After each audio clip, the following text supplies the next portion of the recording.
ایثار، ہمدردی اور نفع رسانی یعنی لوگوں کو فائدہ پہنچانا وغیرہ اخلاقیات کی وہ اعلیٰ صورتیں ہیں کہ جن پر اسلام نے زور دیا ہے۔ رسول اکرم نور مجسم صلی اللہ علیہ وآلہ وسلم نے لوگوں کو نفع پہنچانے اور دوسروں کا بھلا چاہنے کی ترغیب دلائی ہے۔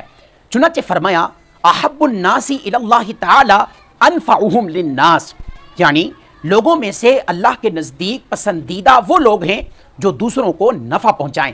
ایک اور حدیث پاک میں ہے الدین النصیحہ، یعنی دین تو خیر خواہی یعنی دوسروں کا بھلا چاہنے کا نام ہے۔ مگر افسوس آج کل اکثریت یعنی میجورٹی خرید و فروخت، لین دین اور مالی معاملات میں اسلام کی ان خوبصورت تعلیمات پر توجہ نہیں دیتی۔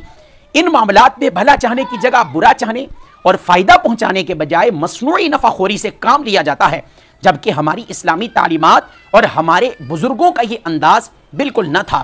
قرآن و حدیث میں اچھے، دیندار اور اللہ کی یاد میں مصروف رہنے والے تاجروں کی تعریف بیان کی گئی ہے اور ان کے مرتبے کو بیان کیا گیا ہے، جیسا کہ اللہ رب العالمین جل جلالہ ارشاد فرماتا ہے رجال لا تلہیہم تجارت ولا بیع عن ذکر اللہ، یعنی وہ مرد جنہیں کوئی سودا، خرید و فروخت اللہ کی یاد سے غافل نہیں کرتی۔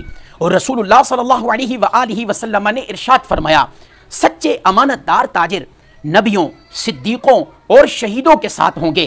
یہاں سچے اور امانت دار تاجروں سے مراد وہ ہیں جو دیگر معاملات کے ساتھ خرید و فروخت کے احکام سے تعلق رکھنے والے تمام معاملات میں بھی سچائی اور امانت داری کا دامن تھامے رہیں۔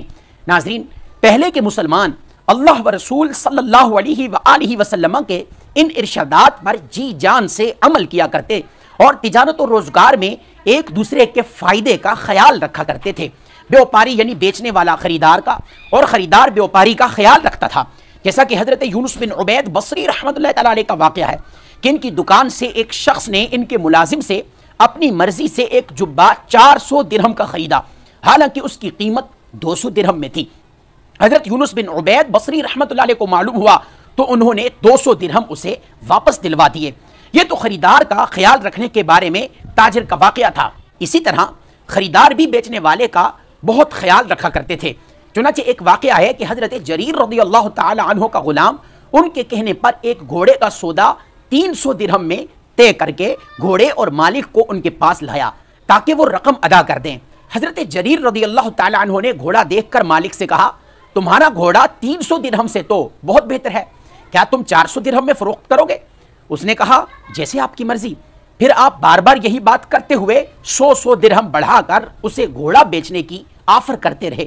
بالآخر آپ نے 300 کے بجائے 800 درہم دے کر وہ گھوڑا خرید لیا۔ جب لوگوں نے آپ کے اس عمل کے بارے میں سوال کیا تو فرمایا بے شک میں نے تمام مسلمانوں کے ساتھ خیر خواہی کرنے پر رسول اللہ صلی اللہ علیہ وآلہ وسلم سے بیعت کی ہے۔ ناظرین، بدقسمتی سے آج کے مسلمان ان خوبصورت جذبوں سے محروم ہوتے جا رہے ہیں۔ گاہک اور تاجر میں سے ہر ایک نفع خوری کے جذبات لیے ہوئے نظر آتا ہے۔ ہر ایک کی یہ سوچ ہوتی ہے کہ کسی طرح مجھے فائدہ ہو جائے اگرچہ سامنے والے کو نقصان ہو جائے۔ نفع خوری کی سوچ ذہن میں ایسی رچ بس گئی ہے کہ اس کے لیے سود، رشوت، ملاوٹ، ناپ تول اور اعداد و شمار کی ہیرا پھیری، چرب زبانی، دھوکہ دہی، بازاروں میں اشیاء کی نقلی و مصنوعی قلت اور طرح طرح کے نت نئے طریقے اختیار کیے جاتے ہیں۔ ایک تعداد تو ایسے تاجروں کی بھی ہے جو زلزلہ، سیلاب یا دیگر طوفانی اور آفات کے حالات میں ٹینٹ اور دیگر ضرورت کی چیزیں بہت مہنگی کر دیتے ہیں۔ بعض دفعہ تو لگتا ہے کہ یہ لوگ زلزلہ اور سیلاب وغیرہ کے انتظار میں ہوتے ہیں کہ کب لوگوں کی ضرورت بڑھے اور یہ تاجر لوگ اپنی چیزوں کی منہ مانگی قیمت وصول کریں۔ وبائی امراض میں اس وبا سے متعلق حفاظتی چیزوں بلکہ دواؤں تک کی قیمتوں میں معاذ اللہ ہوش ربا اضافہ کر دیا جاتا ہے۔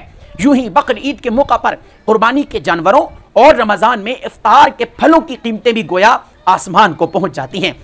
ناظرین، اس کے چند برے اثرات یہ ہیں کہ معاشرے میں بے حسی بڑھ رہی ہے، ہمدردی کا خاتمہ ہو رہا ہے، لوگوں کی مجبوریوں سے کھیلا جا رہا ہے، اسلامی بھائی چارہ ختم ہو رہا ہے۔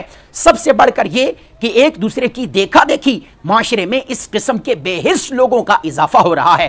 یقیناً اگر ہم اسلام کی تعلیمات پر خود بھی عمل کریں اور اسے دوسرے مسلمانوں تک پہنچا کر انہیں بھی ان پر عمل کی ترغیب دیں تو ہمارے معاشرے میں امن و سکون، بھائی چارے، اتحاد و محبت اور بہتر معیشت کے حسین نظارے دیکھنے کو ملیں گے۔